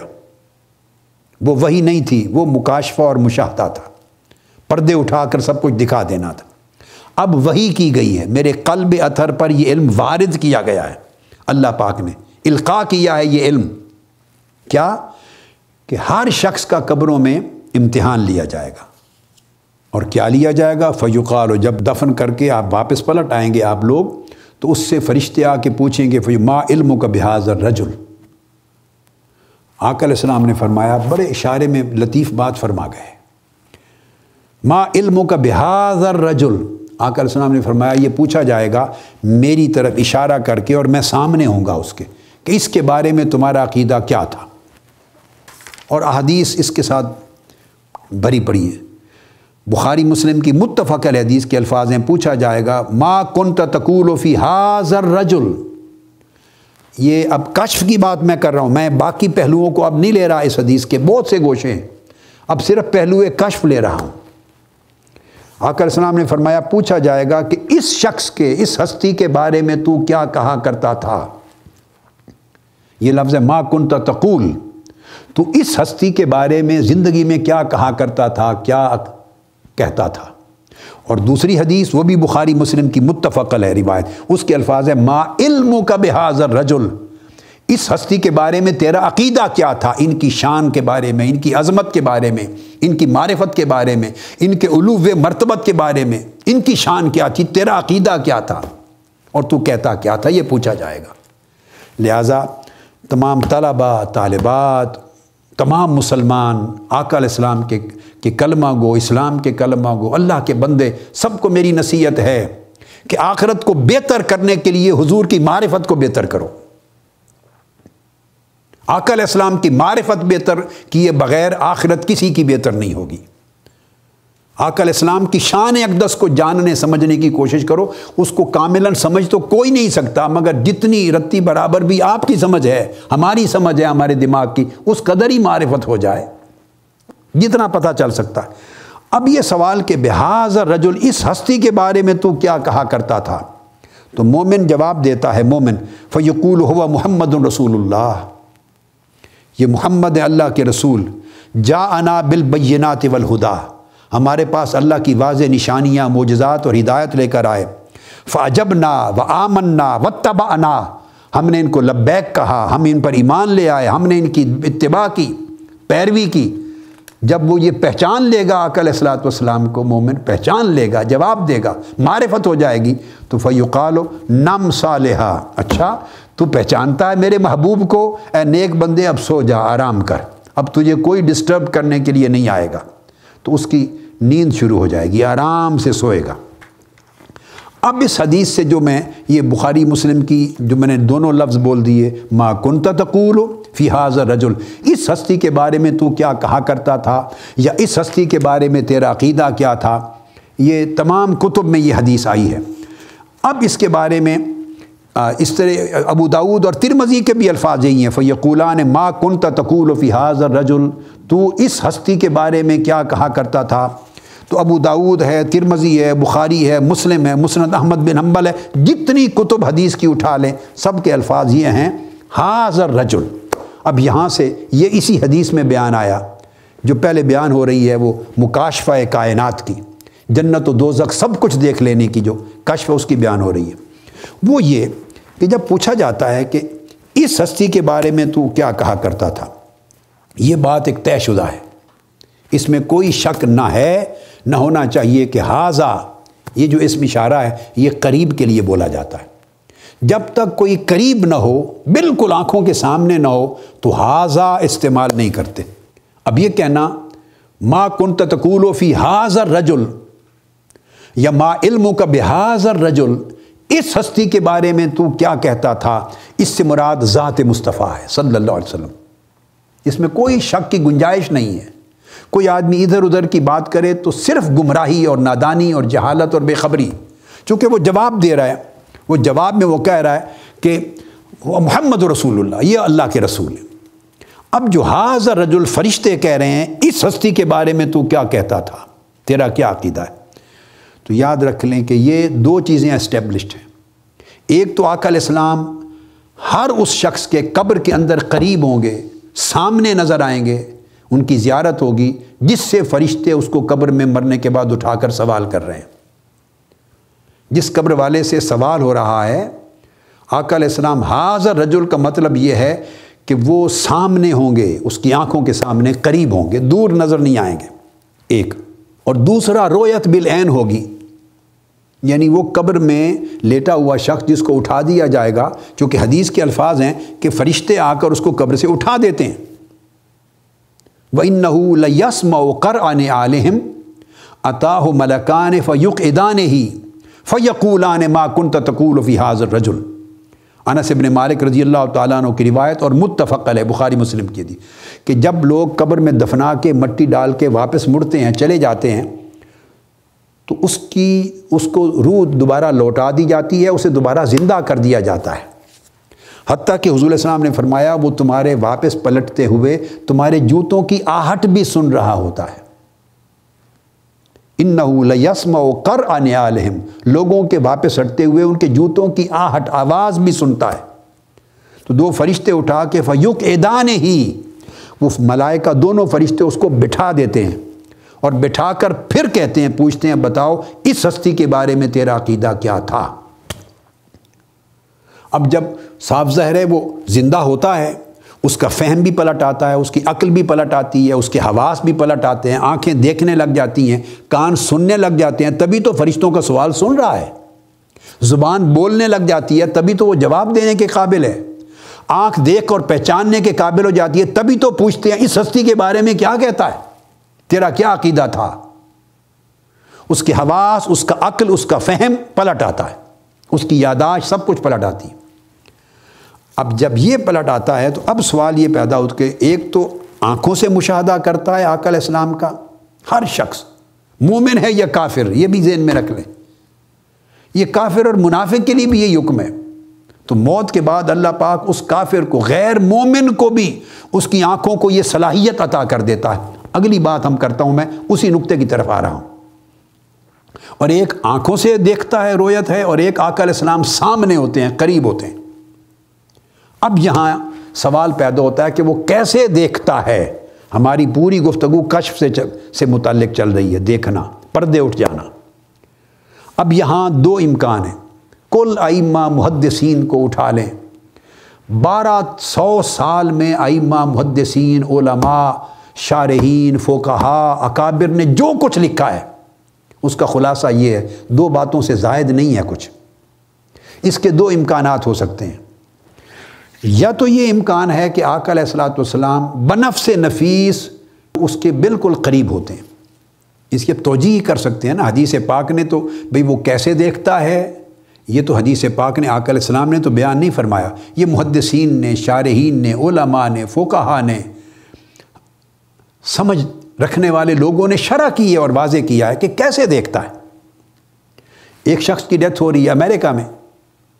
اور آقا علیہ السلام کی قبر انور روضہ پاک تو مدینہ پاک میں، ایک کی ڈیتھ ہو رہی ہے افریقہ میں، ایک کی مصر میں، ایک کی پاکستان میں، ایک کی انڈیا میں، ایک کی شام میں، ایک کی یمن میں، ایک کی آسٹریلیا میں، ایک کی کینیڈا میں، دنیا کے مختلف ممالک میں بیک وقت، یہ بات سمجھ رہے ہیں، بیک وقت سمجھے 100 آدمی مر گئے ایک وقت میں، یہ 1000 آدمی مر گیا ایک وقت میں، ایک ہی وقت میں دفنائے گئے، ایک ہی وقت میں فرشتے پہنچ گئے اس کے پاس۔ اور دنیا کے مختلف بر اعظموں میں، مختلف ملکوں میں جب ایک ہی وقت میں دفنائے گئے تو ایک ہی وقت میں سوال ہوا۔ یہ نہیں ہو سکتا کہ اس میں ٹائم ڈیفرنس ہو جائے کہ اس وقت پوچھنے کے لیے امریکہ گئے ہوئے ہیں منکر نکیر، تو ادھر سے فارغ ہو کے آئیں تو پھر جو یمن میں مرا پڑا ہے پھر اس سے پوچھ لیں، اس سے پوچھ کے یمن سے فارغ ہوں تو افریقہ والے سے پوچھ لیں، وہاں جو افریقہ میں پریٹوریا میں مر گیا ہے، جوہانسبرگ میں مر گیا ہے، اس سے فارغ ہو کے آئیں تو پھر پوچھیں جو ڈیلس میں مر گیا ہے، اس سے فارغ ہو کے آ کے پوچھیں، فارغ ہو تو جو مصر میں دفن ہوا پڑا اس سے پوچھ لیں۔ نہیں، ایسا نہیں ہوتا۔ اگر وہ انتظار کرتے رہیں تو پھر تو سوال جواب باری باری نہ آئے، قطار لگی رہے، کیوں لگ جائے۔ نہیں، جس لمحے دفن ہوا اسی لمحے فرشتے ہر ایک کی قبر میں پہنچتے ہیں، اور ہر ایک کی قبر میں پہنچتے ہیں، ما کنت تقول فی ھذا الرجل، اس ہستی کے بارے میں تیرا عقیدہ کیا تھا۔ تو ہر ایک 1000 کے 1000 آدمی یا 10,000 آدمی بیک وقت، مثلا کوئی آفت آئی، بومب آئے، گرے، زلزلہ آیا، تو 10,000 آدمی بھی برصغیر جنگ میں ان کی وفات ہو گئی اور دفن ہوئے، تو 10,000 کے 10,000 آدمی جو دفن ہوئے ہر ایک کی قبر میں آقا علیہ السلام سامنے ہوں گے، سب کے سامنے ہوں گے، اور ہر ایک سے پوچھیں گے فرشتے اس پاک ہستی کے بارے میں تیرا عقیدہ کیا تھا، کیا کہا کرتا تھا۔ تو یہاں سوال پیدا ہوا کہ یہ کیسے ہوگا۔ اس پر دو امکان ہیں، صرف شرح میں دو باتیں ہیں۔ یا تو یہ علماء نے کہا ہے اور محدثین نے اور شارحین نے اور ائمہ اعلام نے کہا ہے، یا تو یہ کہ بیسک بات کہ یا تو یہ ہو کہ آقا علیہ السلام اس کو سامنے نظر آتے ہیں، اور ہم امکان کی بات کر رہے ہیں، یا تو اس کا معنی یوں لیا جائے کہ آقا علیہ السلام خود تشریف لاتے ہیں جسد مثالی کے ساتھ۔ یہ بھی ذہن میں رکھ لیں، آقا علیہ السلام کی جو بھی زیارت کرتا ہے، خواہ قبر میں کرتا ہے، خواہ خواب میں کرتا ہے، خواہ عالم بیداری میں کرتا ہے، اور جہاں بھی کرتا ہے، وہ جسد حقیقی نہیں ہوتا۔ جسد حقیقی وہیں ہے جہاں آقا علیہ السلام آرام فرما ہے گنبد خضرا کے نیچے. یہ آقا علیہ السلام کا جسد مثالی ہوتا ہے. اس طرح باقی اولیاء کو بھی اگر زیارت کوئی کرتا ہے اولیاء میں سے بھی کسی کی، تو وہ جہاں مدفون ہے ان کا اصل جسم وہیں ہوتا ہے. یہ جسد مثالی ہوتا ہے جس کا ذکر غالباً پچھلی نشست میں نے کیا تھا. جیسے ملائکہ جسد مثالی کے ساتھ آپ کو دکھائی دیتے ہیں، اور اس وجہ سے میں نے عالم مثال کی مثالیں دی تھی. خواب میں جس طرح آپ دیکھتے ہیں، خواب میں جس کو بھی دیکھتے ہیں، آقا علیہ السلام کی زیارت ہو، انبیاء میں سے کسی ابراہیم علیہ السلام کی ہو، آدم علیہ السلام کی ہو، نوح علیہ السلام کی ہو، موسیٰ علیہ السلام کی ہو، سیدنا صدیق اکبر کی ہو، فاروق اعظم کی ہو، عثمان غنی کی ہو، علی شیر خدا کی رضوان اللہ تعالیٰ علیہ مجمعین، اہل بیت اطہار کی ہو، سیدنا غوث العظم کی ہو، خواجہ اجمیر کی ہو، حضور داتا گنج بخش علی اجمیری، جس کی بھی زیارت ہو، نبی ہو یا ولی، یاد رکھ لیں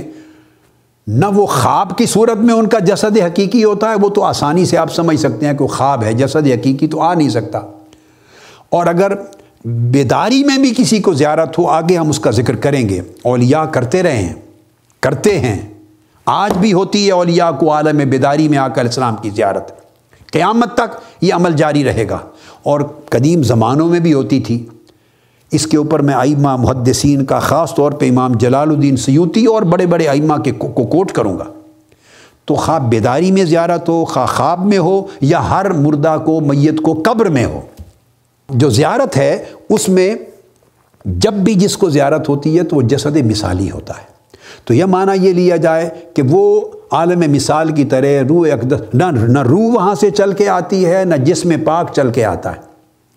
عالم مثال میں ہر اس دنیا کے وجود کو ایک مثالی شکل حاصل ہے، جس کا ذکر میں پچھلی نشست میں کر چکا ہوں. نفس امارہ، نفس لوامہ، نفس ملہمہ، نفس مطمئنہ کے احوال کا بیان کرتے ہوئے مختلف خواب اور خوابوں میں مختلف چیزوں کا نظر آنا اور اس سے مراد کیا ہے، یہ میں تفصیل بیان کر چکا ہوں. پچھلی نشست کی میری گفتگو سن لیجئے. تو ہر ایک وجود جو اس دنیا میں ہے، عالم شہادت میں، عالم اجسام میں، اس کا ایک مثالی وجود ہے عالم مثال میں، جیسے کہ ایک روحانی وجود ہے عالم ارواح میں. روح کا ایک اس کا مثالی وجود ہے، جیسے ملائکہ کے مثالی وجود ہوتے ہیں. اور میں نے قرآن مجید کی آیت کوٹ کی تھی، سیدہ مریم رضی اللہ تعالیٰ عنہ کے پاس جبرائیل امین آئے تو قرآن مجید نے کہا فَأَرْسَلْنَا إِلَيْهَا رُوحَنَا فَتَمَثَّلَ لَهَا بَشَرًا سَوِيًّا. ہم نے روح الامین کو جبرائیل کو بھیجا مریم کے پاس، اور انہیں مثالی وجود دے کر بھیجا، پورے انسانی بشری وجود کے ساتھ بھیجا. اور وہ انسانی بشری وجود جبرائیل امین خود حقیقی ان کا جسم نہیں ہے، وہ تو فرشتہ ہیں. تو جب بشری وجود میں آئے، انسانی وجود میں آئے، تو وہ ان کا مثالی وجود تھا. یہ قرآن مجید میں ہاروت اور ماروت کا قصہ آپ نے سنا اور پڑھا ہوا ہے. تو ہاروت اور ماروت آئے اور جو کچھ یہاں آ کے کرتے رہے وہ ملائکہ تھے. تو ملائکہ تو نور سے بنے ہوئے ہیں، تو ان کا تو جسدی بشری خاکی وجود ہوتا ہی نہیں. تو یہ جس زمین پر جس وجود کے ساتھ آتے ہیں، جب نظر آتے ہیں تو وہ ان کا جسد مثالی ہوتا ہے. جبرائیل امین آقا علیہ السلام کے پاس جب بھی آتے رہے جسد مثالی کے ساتھ، جب دکھائی دیتے تھے صحابہ کرام کو بھی دکھائی دیتے تھے. یہ مسجد نبوی آپ جو لوگ زیارت کرنے کے لیے جاتے ہیں اور حج پر اور عمرہ پر، تو باب جبریل دیکھا ہوا ہے نا، باب جبریل. اس باب جبریل کا نام اسی لیے باب جبریل ہے کہ آقا علیہ السلام کا سامنے مسجد نبوی تھی، آپ کا حجرہ مبارک تھا، وہاں بیٹھتے تھے، اور اکثر و بیشتر جبرائیل امین اس جگہ سے داخل ہوتے تھے. آقا علیہ السلام کی بارگاہ میں سلام عرض کر کے بیٹھ جاتے، وہی لاتے، اس جگہ سے داخل ہوتے. تو اس جگہ کا ایک تعین کر دیا باب جبریل کہ جبرائیل امین کے داخل ہونے کی جگہ. اور یہ وہ مواقع تھے جب آپ نظر آتے تھے صحابہ کرام کو. اسی طرح ایک اور مقام بھی ہے، اب وہ باب البقیع بن گیا ہے، جالی مبارک کے بالکل سامنے باب البقیع. اس کے سامنے بھی ایک مقام ہے نزول وحی کا، جبرائیل امین کی آمد کا. تو اس جگہ بھی نظر آتے تھے صحابہ کرام کو. حضرت دہیہ کلبی کی شکل میں نظر آتے، کبھی عرابی کی شکل میں نظر آتے، کبھی کسی صورت میں. اور اس طرح یہ جسد مثالی ہے. تو یا تو مراد یہ لیا جائے جب ہر قبر والے سے پوچھا جائے گا اس ہستی کے بارے میں تیرا عقیدہ کیا تھا، اور وہ دیکھے گا، تو یا تو دیکھنے کی امکانی صورت یہ ہے کہ آقا علیہ السلام ہر ایک کی قبر میں جسد مثالی کے ساتھ تشریف لائیں اور وہ دیکھے، یا تو یہ امکان ہے. اور دوسرا امکان یہ ہے کہ جسد مثالی کے ساتھ بھی ہر ایک کی قبر میں تشریف، یہ آقا علیہ السلام اگر یہ کریں تو معجزہ ہے کہ آقا علیہ السلام کو اللہ پاک نے اتنا بڑا روحانی تصرف عطا کیا ہے کہ اگر 10 لاکھ آدمی وفات پا جائیں بالفرض اور ایک وقت میں 10 لاکھ قبروں میں بھی زیارت کرانی ہو تو اجساد مثالیہ کے ساتھ ہر جگہ حضور کی زیارت ہو سکتی۔ فرق اتنا ہے کہ مردہ قبر میں جسد مثالی سے بیٹھ کر بیداری میں حضور کی زیارت کر رہا ہے، اور ولی اللہ عالم بیداری میں حضور کی زیارت کر لیتے ہیں اولیاء۔ تو یہ تو امکان یہ بنتا ہے کہ جسد مثالی سے تشریف لائیں۔ دوسرا امکان یہ ہے کہ آقا علیہ السلام جسد مثالی سے بھی تشریف نہیں لاتے قبر میں، اور زیادہ درست اور ارجح تفسیر اور شرح یہی ہے کہ آپ جسد مثالی سے بھی ہر ایک کی قبر میں تشریف نہیں لاتے۔ ارجح قول اور ارجح شرح یہی ہے، راجح، زیادہ وقی، زیادہ وزنی، زیادہ آقا علیہ السلام کی شان کے ادب کے لائق، مقام نبوت کے ادب کے لائق۔ دوسری جو شرح کر رہا ہوں وہ یہ کہ جسد مثالی سے ہر قبر میں تشریف نہیں لائیں اور نہیں لاتے، بلکہ کیا ہوتا ہے، وہ قبر والے کی آنکھوں سے پردہ اٹھا دیا جاتا ہے، کشف، جس کی بات ہم کر رہے تھے، اس وجہ سے یہ حدیث میں لایا۔ تو دوسرا امکان یہ ہے اس کی شرح کا کہ اس کو کشف کرایا جاتا ہے، اور وہ کشف مومن و کافر ہر ایک کے لیے اللہ پاک یکساں کر دیتا ہے، چونکہ اس کی آخرت کا فیصلہ کرنا ہے، ہر ایک کے لیے یکساں کر دیتا ہے۔ تو پردہ اٹھا دیا جائے، آقا علیہ السلام وہیں تشریف فرما ہیں، آرام فرما ہے مدینہ پاک میں گنبد خضرا میں، اور وہ ہر مرنے والا امریکہ سے لے کے افریقہ تک اور عجم سے لے کے عرب تک اور مشرق سے مغرب تک، اگر 10 لاکھ آدمی بھی ہیں تو پھر پرابلم نہیں رہتا ہے، ہر کوئی اپنی قبر میں فرشتوں کو جواب دے رہا ہے، مگر ہر ایک کی آنکھ سے پردہ اٹھا دیا جاتا ہے، اور جب پردہ اٹھتا ہے تو اس کو کشف کی حالت ہوتی ہے، اور وہ وہیں اپنی قبر سے آقا علیہ السلام کا دیدار کرتا ہے۔ اور جب پردہ اٹھ جائے تو پردہ نہ صرف قبر کی دیوار کا اٹھتا ہے بلکہ فاصلے کا بھی اٹھتا ہے اور زمانے کا بھی اٹھ جاتا ہے۔ یہ مثالیں میں آپ کو دے چکا ہوں، یعنی قبر اور مٹی کی دیوار یہ بھی پردہ حجاب ہے، اور فاصلہ قبر کہاں ہے اس بندے کی اور مدینہ پاک کہاں ہے تو فاصلہ بھی حجاب ہے، اور زمانہ بھی حجاب ہے۔ تو بیک وقت سارے پردے اٹھا دیے جاتے ہیں، رفع حجب، سب پردے اٹھتے ہیں، زمانے کا پردہ بھی اٹھ جاتا ہے، اور وقت کا پردہ بھی اٹھ جاتا ہے، فاصلے کا پردہ بھی اٹھ جاتا ہے، اور قبر کی دیوار کے مٹی کے پردے بھی اٹھ جاتے ہیں۔ جب سارے پردے اللہ پاک اٹھا لیتا ہے تو وہ صاحب قبر میت وہیں سے آقا علیہ السلام کا وہاں سے دیدار کر لیتا ہے، مگر جب پردہ اٹھ جاتا ہے تو فاصلہ نہیں رہتا، اس لیے وہ یوں لگتا ہے جیسے آقا علیہ السلام بالکل آنکھوں کے سامنے ہیں، میری قبر کے اندر یہیں تشریف فرما ہے، بالکل سامنے کھڑے ہیں۔ نظر چونکہ قریب سے آتے ہیں، وہ اس لیے آتے ہیں، میں نے آپ کو سمجھا دیا نا کہ جو ہی قبر کا، دیوار کا، مٹی کا پردہ اٹھا، وقت کا پردہ بھی اٹھا تو فاصلے کا پردہ بھی اٹھ گیا، اور فاصلے نہیں تو دور اور نزدیک بنا رکھا تھا۔ اگر فاصلے کا سپیس کا وجود نہ ہو تو نہ کوئی دور رہے نہ کوئی نزدیک ہو، اگر فاصلہ سپیس کا وجود نہ رہے تو نہ کوئی قریب ہو نہ کوئی بعید، اور اگر وقت کا وجود نہ ہو تو نہ کوئی ماضی ہو نہ کوئی مستقبل، پھر تو ایک ہی یونٹ ہو جائے۔ تو جب پردہ اٹھتا ہے تو ماضی اور حال ایک پلیٹ میں آ جاتے ہیں، ایک ہاتھ کی ہتھیلی پر آ جاتے ہیں۔ وقت کا پردہ اٹھتا ہے، اور جب فاصلے کا پردہ اٹھتا ہے اسپیس کا تو دور و نزدیک ہتھیلی کی طرح سامنے آ جاتے ہیں۔ تو ہر قبر والے کو کشف ہوتا ہے، اور جب اس کا پردہ اٹھایا جاتا ہے تو آقا علیہ السلام کو بالکل سامنے دیکھتا ہے، اور جب سامنے دیکھتا ہے تو فرشتے تو دیکھ ہی رہے ہوتے ہیں، اب جب قبر والا بھی دیکھنے لگ جاتا ہے تو ہاذا ضمیر اسم اشارہ جو ہے، یہ جو قریب کے لیے ہے اشارہ، وہ پھر جائز ہو جاتا ہے، مفہوم ہو جاتا ہے، اس کی سمجھ میں آتا ہے کہ میرے سامنے ہے۔ تب فرشتے پوچھتے ہیں یہ جو ہستی سامنے دیکھ رہے ہو پردے اٹھ جانے کے بعد،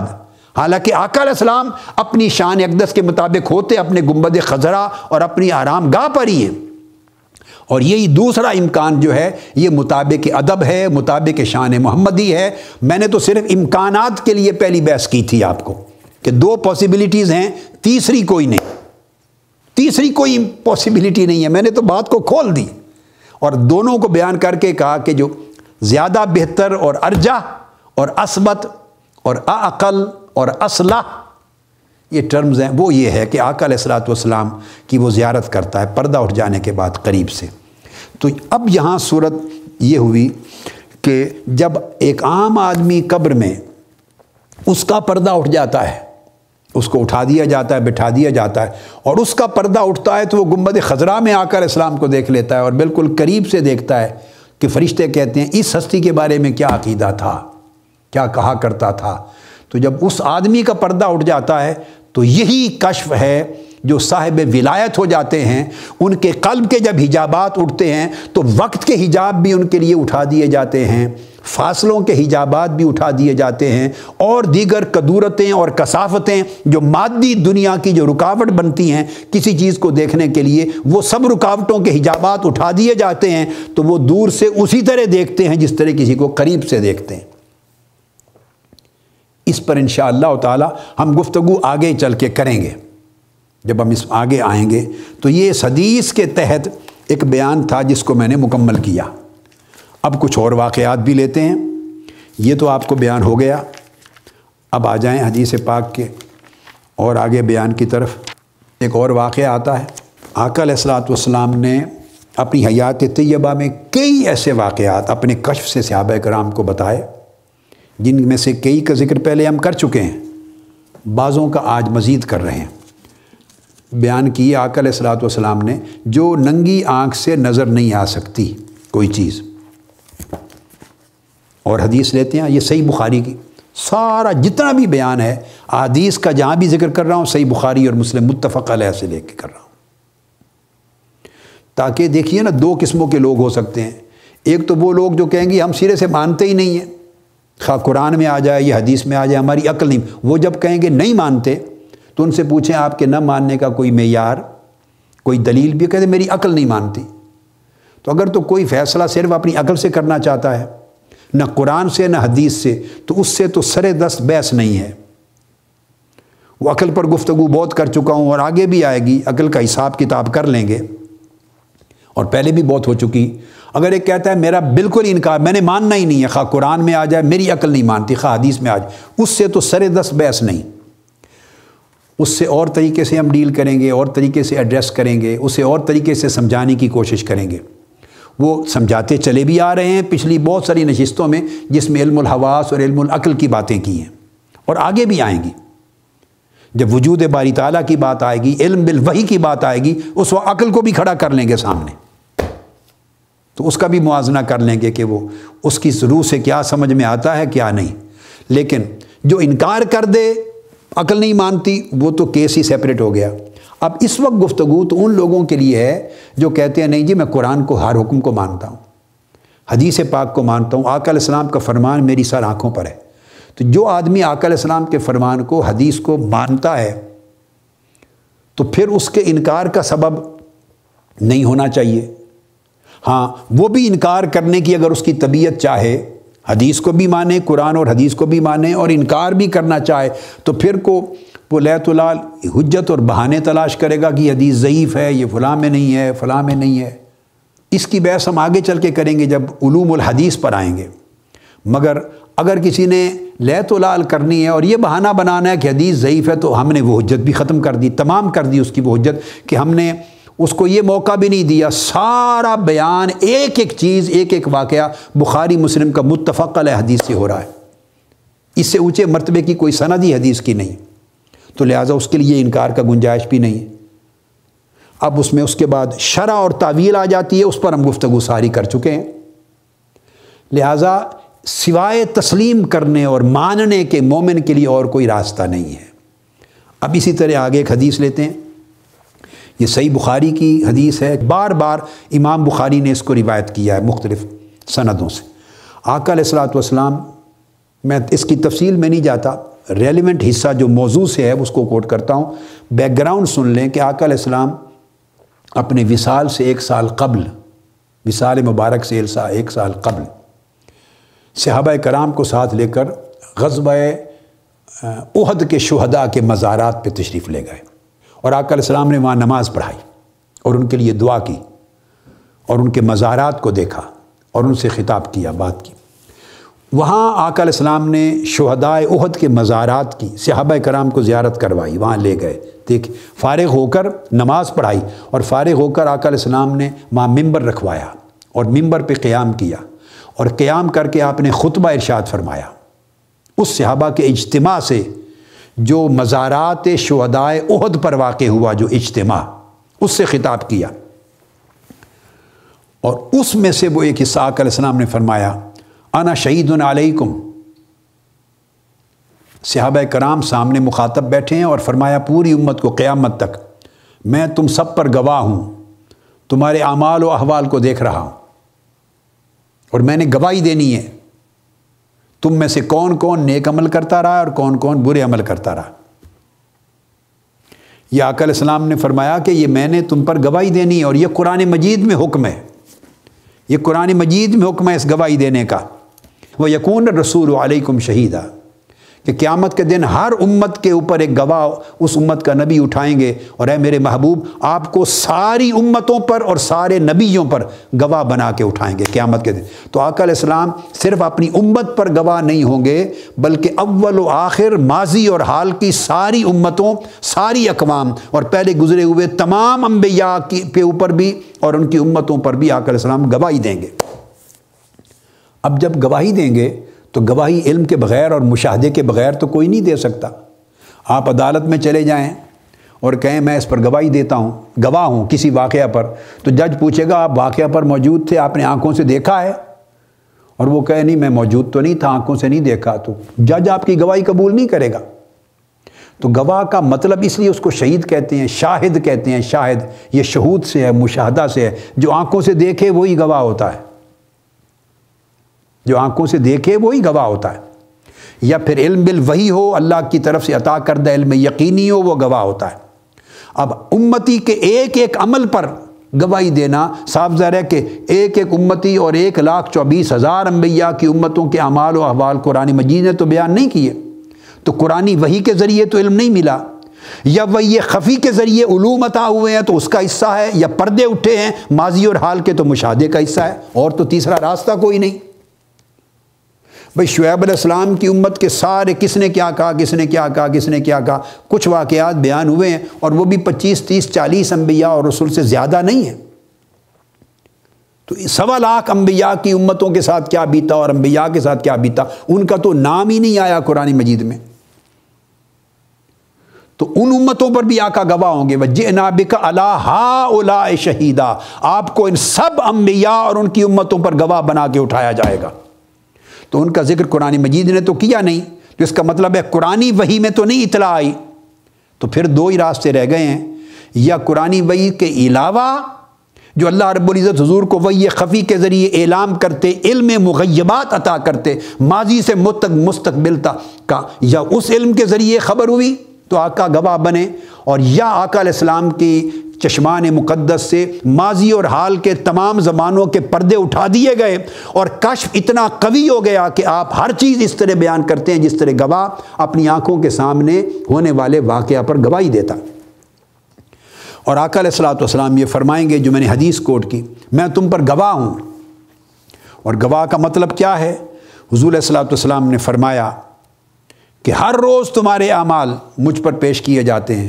مگر یہ چیز اس سے بھی بڑی عجب ہے، اور وہ یہ کہ حضرت عبداللہ بن مبارک نے فرمایا، یہ میں کوٹ کر رہا ہوں، المدخل امام ابن الحاج کی، امام ابو عبداللہ محمد بن محمد المالکی، مالکی امام ہے، بڑے عظیم الشان فقی ابن الحاج المالکی، ان کی فقہ اصول الفقہ پر کتاب ہے المدخل، اس میں فرماتے ہیں کہ امام حضرت ابو عبداللہ القرطبی صاحب تفسیر قرطبی، امام قرطبی بیان کرتے ہیں، اور یہ بات عبداللہ ابن مبارک جو امیر المومنین فی الحدیث ہیں، امام بخاری کے دادا شیخ ہیں، اور ان کی روایتیں صحیح بخاری مسلم میں بری پڑی ہیں، وہ بیان کرتے ہیں، اور انہوں نے کہا اپنی سند کے ذریعے کہ حضرت سعید بن مسیب نے بیان فرمایا، جو جلیل القدر تابعی ہیں، عبداللہ ابن عباس کے شاگرد، وہ کہا کرتے تھے لیس من یوم الا وتعرض علی النبی صلی اللہ علیہ وسلم اعمال امتہ غدوۃ عشیہ، فرمایا کوئی ایک دن ایسا نہیں ہوتا کہ صبح و شام آقا علیہ السلام کے ایک ایک امتی کے سارے اعمال حضور علیہ السلام کے سامنے پیش نہ کیے جائیں، کشف کیا جاتا، عطا کیا جاتا ہے، پردے اٹھائے جاتے ہیں، اور ہر امتی مشرق میں ہے، مغرب میں ہے، شمال میں ہے، جنوب میں ہے، ہر امتی کے اعمال ہر روز آقا علیہ السلام کی بارگاہ میں پیش کیے جاتے ہیں، آپ ان کو دیکھتے ہیں صبح و شام۔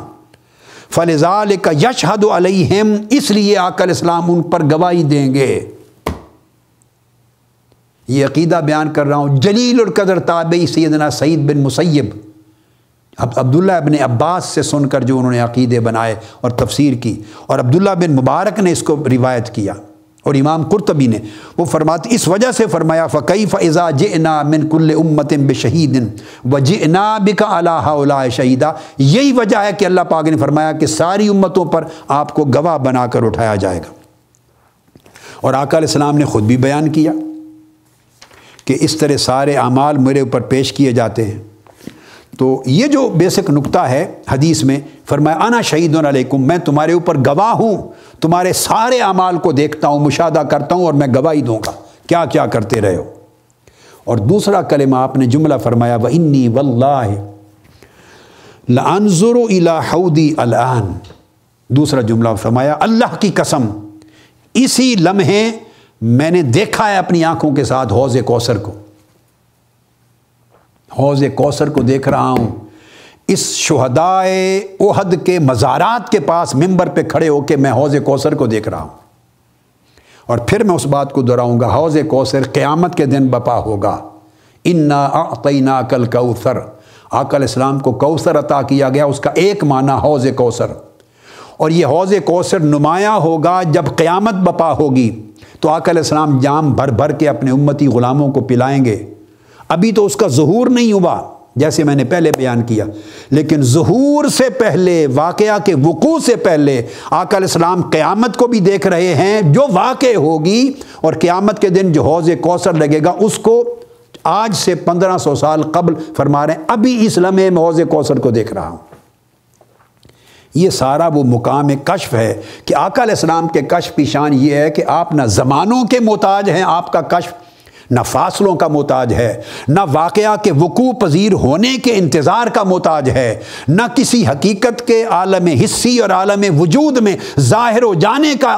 حضور کا کشف محتاج ہے۔ آپ کا کشف نہ کسی بندے یا کسی شخص یا کسی شے کے وقوع کا محتاج ہے، نہ کسی کے ظہور کا محتاج ہے، نہ کسی کے وجود کا محتاج ہے، نہ ماضی کے زمانے کا محتاج ہے، نہ مستقبل کا محتاج ہے، نہ حال کا محتاج ہے، نہ قریب کا محتاج ہے، نہ بعید کا محتاج ہے۔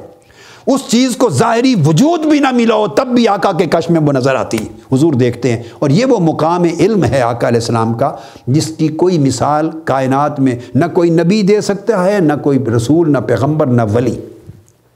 اور اولیاء کو ان کی شان کے مطابق، ان کے مراتب کے مطابق آقا علیہ السلام کے معجزات کے تسلسل میں ان کو بھی کشف محمدی، کشف نبوی کے حصے میں سے ان کو بھی بڑا حصہ ملتا ہے، جس کا ذکر انشاءاللہ ہم احادیث کو ختم کر کے اگلی نشست میں کریں گے۔ اللہ رب العزت ہمیں یہ فہم عطا کرے کہ کیا کیا علم باطن کے کیا کیا ذرائع اور وسائل ہیں، اور وہ اللہ کے نبیوں پر کتنے کھلتے ہیں اور کیسے کھلتے ہیں، اور پھر اللہ کے ولیوں پر کتنے کھلتے ہیں اور کیسے کھلتے ہیں۔ وما علینا الا البلاغ، والسلام علیکم ورحمۃ اللہ وبرکاتہ۔